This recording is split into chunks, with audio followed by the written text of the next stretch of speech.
All right, great question that came in a few hours ago that I just saw from you guys. I want to thank you again for being so engaged with our Q&As that we've been going on. There's parts of my day, I'm sure like you guys, that I feel sturdy and balanced and anchored and focused on our future. And then there's parts of my day that get a little wobbly because of the uncertainty that's happening, in life as we're trying to figure this whole thing out. Anyway, okay, so the question was, in my entire professional wrestling career, what is the one match, or do I have a match that is most meaningful? The answer to that is yes. And of course, my very first match that I ever had as a professional wrestler in San Antonio, Texas, and my last match that I had as a professional wrestler in New York City, where I started my career in the WWE, were very memorable. But the one match that I will always, always carry with me deep in my heart, in my bones, happened in Honolulu, Hawaii. And it was the first and only time that I had ever wrestled in Hawaii. And the reason why it was it was not a big pay-per-view. There were no, it was not a big television production. It was what we call a live event or a house show in the world of professional wrestling, where it's just an event.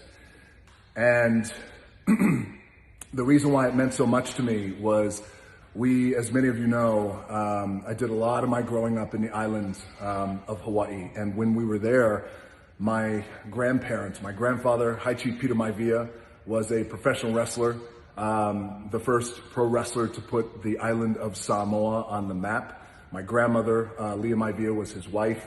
And my grandfather owned a professional wrestling promotion in the islands of Hawaii that he ran. My grandmother ran it with him. My dad and my mom helped them too as well promote this wrestling. And this was in the late 70s when we were there. I was just a little boy. And they struggled, man. I mean, my grandparents struggled. My parents struggled with this promotion. They could never get it off the ground.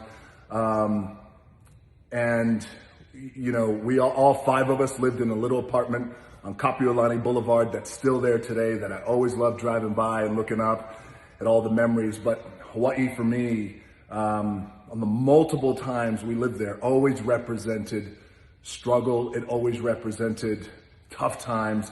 It always represented just a force of our human nature of just to grit it out and try and make it. So when I say, they were struggling, we were running wrestling shows across the island in the military bases every week, which is hard to do, and maybe drawing 200-300 people. And that's with the military pass, where it's like a military and their whole family gets to go for like $5. And then once a month in Hawaii, my grandparents and my parents would run the big show.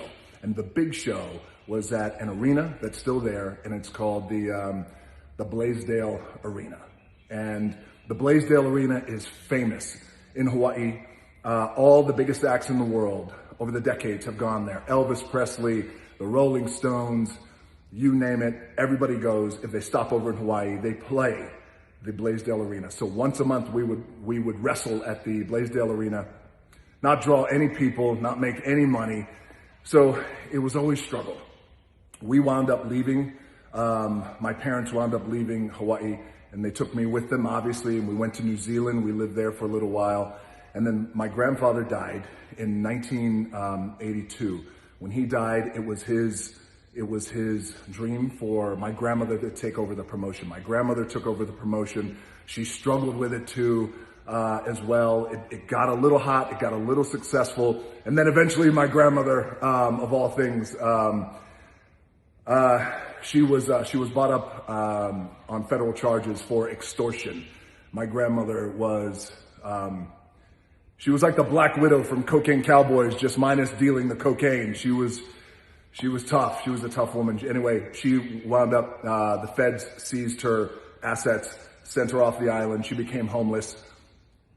And that story, I digress. That grandmother story is a story. That's a long story that one day I'll share with you guys, certainly over some Teremana tequila. I'll need a couple of those drinks before I share that story. I won't leave you hanging though. Eventually what I did, I found a legal loophole in the system when I was 19 or 20 years old. that eventually got her out of that, and we were able to get her a monthly stipend.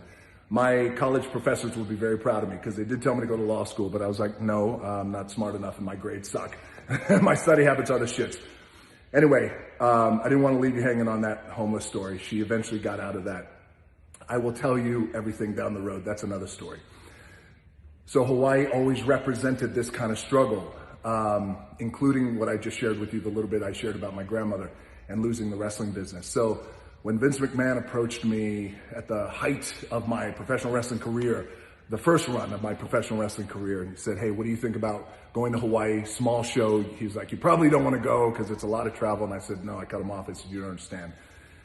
It would be the most meaningful show of my life. And he kind of looked at me and said, really? I said, absolutely, book it.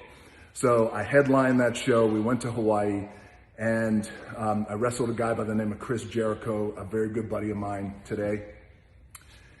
And I got to tell you guys, I've had the honor and the privilege, and I've been a lucky son of a bitch to have the career that I've had in professional wrestling. I've wrestled around the world, every major arena in this country, every major arena around the world.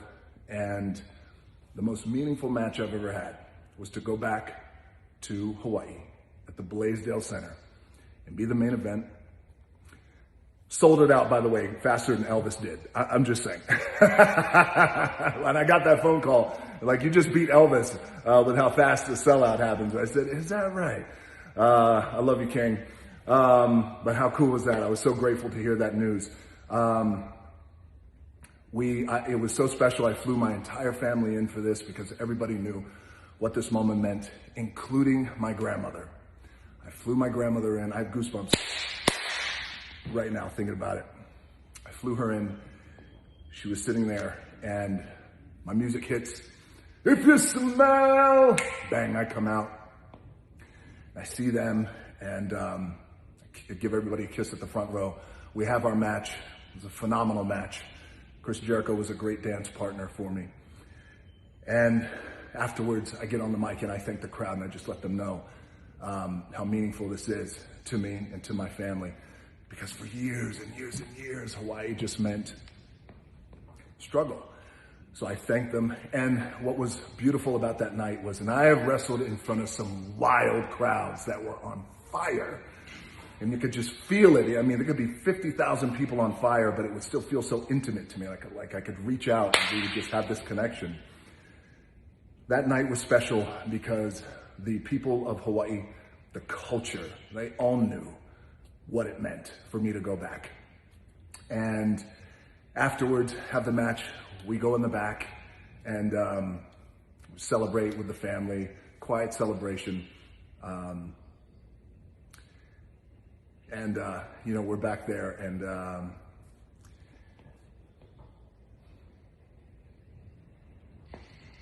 just give me a second. We're all in the back. It's just me and my family. It's very intimate. We're in this dressing room, this sweaty ass dressing room that stinks. Because all the wrestlers were in there, including myself, and they all leave, and we're just back there, just me and my family. And what it represented was so beautiful to have this moment with them, and to hear my grandmother say it. She was like, she called me Tuifiai, which is my Samoan name, Tuifiai. And she said, we finally made it. We finally made it. Oh, man. So, yeah, there were a lot of tears that day in that locker room, but tears of joy and gratitude. So, she said, we finally made it, big hugs, and we went out to eat that night. I don't remember where we went, but anyway, now for me, going back to Hawaii and the culture means so much. This is why I try and bring as many movies and productions as I possibly can bring there to Hawaii, for the people, the culture, the economy. And it will always hold that special place for me. Every time I go back, I drive by the Blaisdell Arena. The Blaisdell Arena is right next to my old high school, McKinley High School, and I just look and I just shake my head. I drive all around the island. I'm just so grateful. So anyway, this is 10 minutes of your life you will never get back. I want to thank, I don't remember who asked me that, but whoever you were, I want to thank you because it was a very special question. And it was a very meaningful answer to me. And on top of all that, I just found out today that I just realized today that today is my grandfather. It's his birthday, if he were alive. So it's his birthday in heaven. The High Chief Peter Maivia. If I had a Teremana, I would raise it to him. He loved to drink.